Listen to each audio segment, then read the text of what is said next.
মহাশয় এবং দক্ষিণ বরানগর তৃণমূল কংগ্রেসের প্রেসিডেন্ট এবং বরানগর পৌরসভা আইনজীবী, তিনি আমাদের এই অনুষ্ঠানটি পরিচালনা করবেন। মঞ্চে রয়েছে বরানগরের উন্নয়নের কাণ্ডারি বরানগরের পৌরসভা। আমরা অনুষ্ঠানের সূচনা করে দিয়েছি। ইতিমধ্যে বক্তব্য শুনেছেন, আমরা এগিয়ে চলেছি।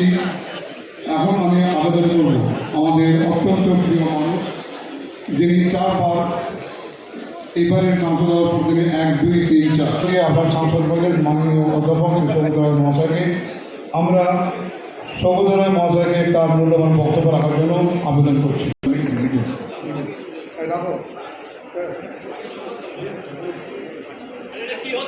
আপনার সামনে বক্তব্য রাখছেন।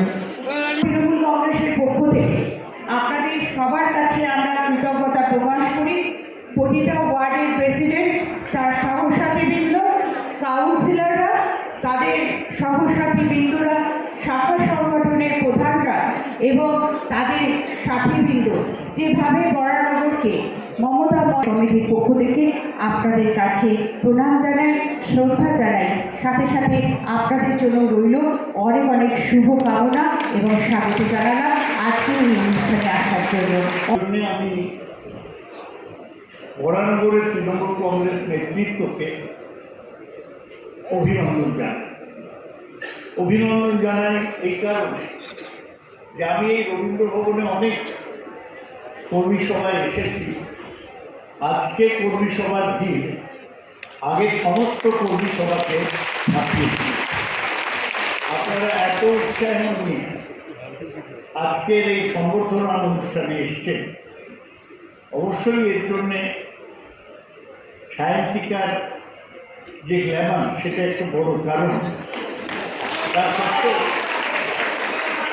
আমি আপনাদের ধন্যবাদ জানাই। আমি দু একটা কথা অপ্রাসঙ্গিক নয় সেটা বলতে চাই। এবার বরানগরে আমাদের একটা বড় চ্যালেঞ্জ। আমি আপনাদের জানাই এবার মনোনয়ন চূড়ান্ত করার আগে মমতা ব্যানার্জি আমার ফোন করেছিল, আমায় জিজ্ঞেস করলেন যে আপনি বক্তৃতা দিয়েছেন যে আপনি নমিনেশন পাবেন কিনা, দাঁড়াবেন কিনা, জিতবেন কিনা, এই নিয়ে তা আপনার কী বক্তব্য। আমি বললাম না, সেটা আমি একটা সাধারণভাবে বলেছিলাম, আমি যদি দল মনোনয়ন দেয় তাহলে দাঁড়ান। তখন তিনি আমার বললেন যে আপনি ব্যারাকপুর থেকে দাঁড়ান না কেন, বরানগরে তাপস আমাদের সঙ্গে বিশ্বাসঘাতকতা করেছে, চলে গিয়ে তা আপনি ব্যারাকপুর থেকে দাঁড়ান। আমি বলবো আমি ব্যারাকপুর থেকে দাঁড়াতে চাই না, তবে আমি বলছি যে মদনের শরীর খারাপ, এ নিয়ে তুমি চিন্তিত, তাপস চলে গিয়েছে এই জন্য তুমি চিন্তিত, তৃণমূলের সাধারণ কর্মী বিশেষ করে বরানগরে কিন্তু কোনো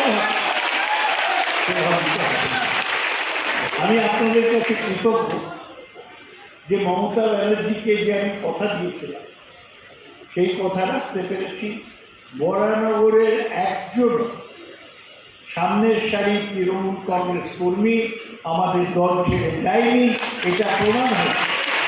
বরানগরের কর্মীরা কোনো ব্যক্তি নয়, দল, প্রতীক এবং মমতা ব্যানার্জি, এই তিনটের প্রতি তাদের আনুগত্য আছে, কোনো ব্যক্তিত্ব। আমার এবার নির্বাচনের আগে খারাপ লেগেছে, এরা এখানে সবাই আছে, তাপসের বাড়িতে ইডি রেড, আমরা কিছু জানি না,